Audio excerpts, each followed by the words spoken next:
बलि और चूहे की कहानी। किसी गांव में एक बड़ी सी बलि रहती थी। वो बहुत चालाक और तेज थी। इसके इलाके में बहुत से चूहे रहते थे जो हर वक्त खाने की तलाश में इधर उधर दौड़ते फिरते। ये चूहे गोदामों में, बावर्ची खाने में और लोगों के घरों में घुसकर खाने पीने की चीजें चट कर जाते। गांव के लोग उन चूहों से बहुत तंग थे, लेकिन सबसे ज्यादा मुश्किल खुद चूहों के लिए थी, क्योंकि बलि हमेशा उनकी ताक में रहती थी।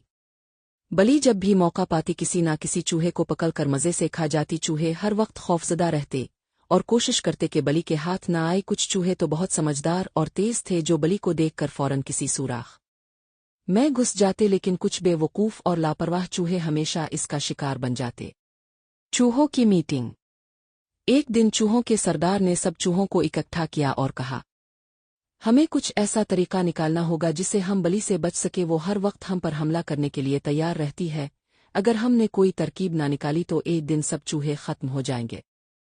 सब चूहे गहरी सोच में पड़ गए। कुछ ने कहा कि हमें अपने बिल्लों से बाहर नहीं निकलना चाहिए, कुछ ने कहा कि हमें मिलकर बलि पर हमला कर देना चाहिए, लेकिन ये सब ख्यालात अमली नहीं थे।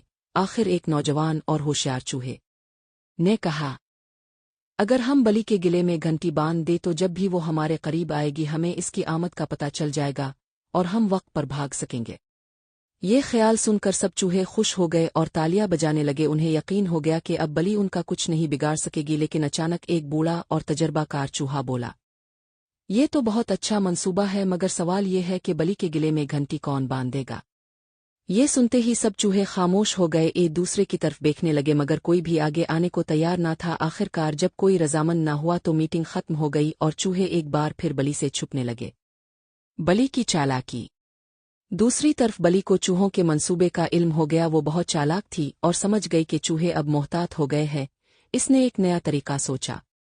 अगले दिन बलि ने खुद को बीमार जाहिर किया। वो एक कोने में जाकर लेट गई और आंखें बंद कर ले जैसे मर चुकी हो। जब चूहों ने इसे देखा तो खुश हो गए। एक चूहा बोला, देखो, बलि मर गई है, अब हमें इससे कोई खतरा नहीं। सब चूहे खुशी में उछलने लगे। वो बलि के करीब आ गए और इसका मजाक उड़ाने लगे, लेकिन जैसे ही एक चूहा ज्यादा करीब आया बलि ने झट से इसे पकड़ लिया। बाकी चूहे खौफजदा होकर भाग गए। ये कहानी हमें सिखाती है कि जिंदगी में हमेशा चालाकी और होशियारी से काम लेना चाहिए। सिर्फ मंसूबे बनाना काफी नहीं होता, बल्कि उन पर अमल करना भी जरूरी होता है। और सबसे अहम बात, दुश्मन कभी भी आसानी से हार नहीं मानता, इसलिए हमेशा मोहतात रहना चाहिए।